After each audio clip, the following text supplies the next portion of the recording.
Hi, this is my video on fraction bars. When you have a problem that deals with percents, an easy way to handle it is to change each percent over to a fraction. So in this case, if I'm trying to do 25% off of $40, I change 25% to 1/4. So that means I'm going to make a fraction bar that's broken up into quarters, which is 4 parts. Now $40 split into 4 parts, well, that's obvious. That's $10 each part. It's not always that obvious. Now in this case, because I'm taking a quarter off, I cross off 1/4 and I see what's left. Now I can either add it up and say 10, 20, 30 and say $30, or I could actually do my subtraction, which is the original 40 minus the discount of $10, which is $30.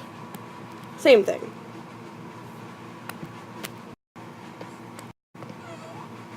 Now the next problem is a little more difficult.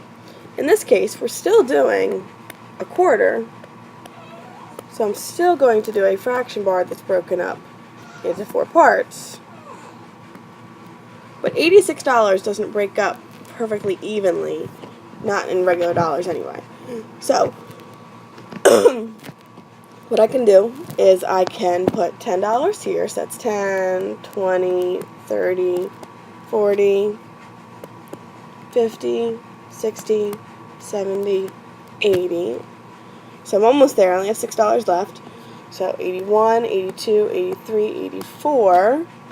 Now there's only $2 left. So now I'm going to have to go into change, because I can't put $1 in one box, $1 in another, and leave the other two blank. So I'm going to do a quarter here, and a quarter here, and a quarter here, and a quarter here. So that's another $1. Now we're 85. Another quarter, now 86. So right now in each box I have $21.50.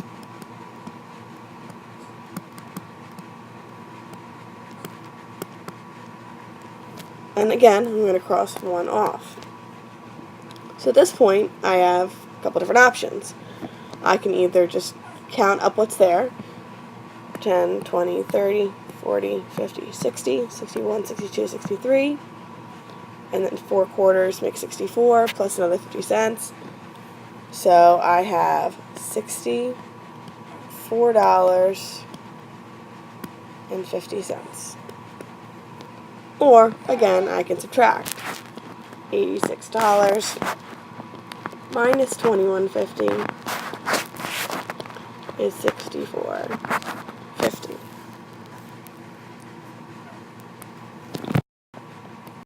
Now every problem is not always going to be quarters. In this case we have 40%.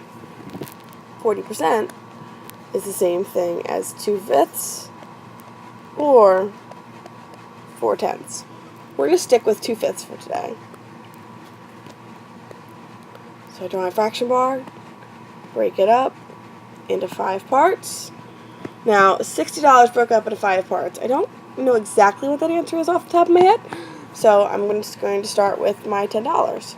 $10 in each one. 10, 20, 30, 40, 50, 51, 52, 53, 54, 55, 56, 57, 58, 59, 60.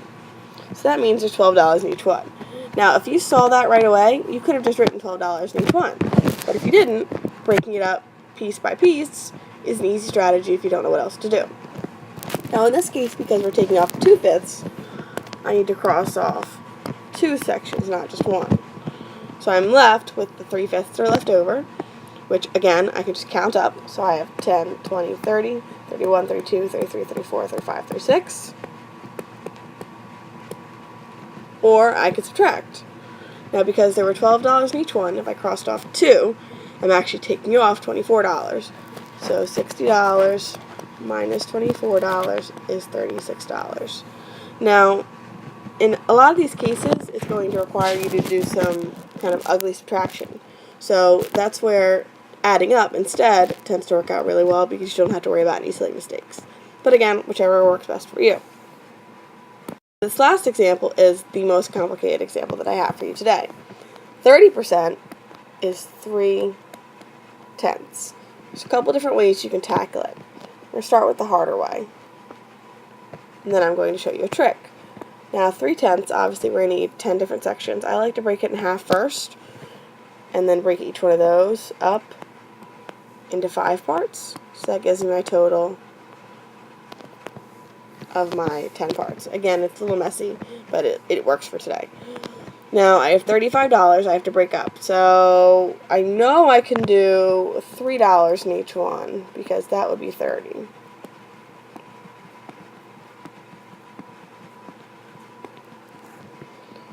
And then I have $5 left, so I can do a quarter, a quarter, a quarter, a quarter, a quarter, a quarter, a quarter, a quarter, a quarter, and a quarter. That's $2.50. Another quarter in each one.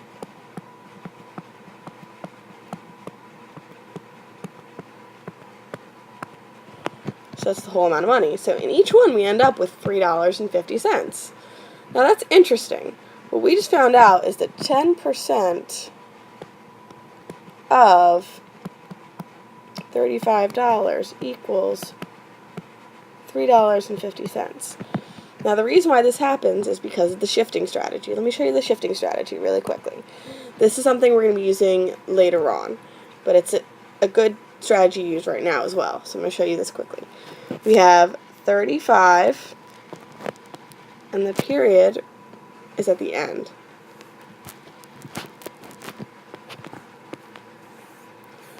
Now, when I shift, if I multiply by 10, everything increases by a place value.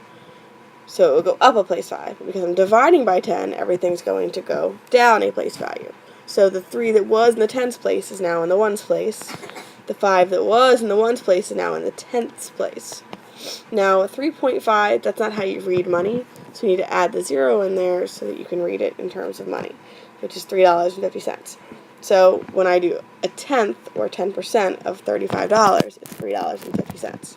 So I could have done that without having to draw quarters. Now we still haven't even solved the problem. What we have to do last is go back to the problem, cross off our 3/10, our 3 sections, and see what we're left with. Again, we can count up. We can do 3, 6, 9, 12, 15, 18, 21. These 4 quarters gets us 22, 23, 24.50.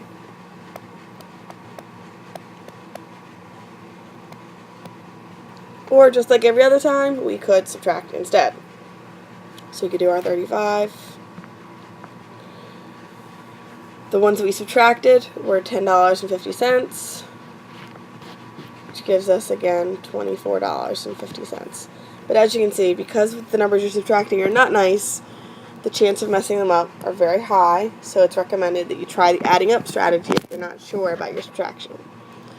So, now you know how to use fraction bars to do percent problems. Good luck!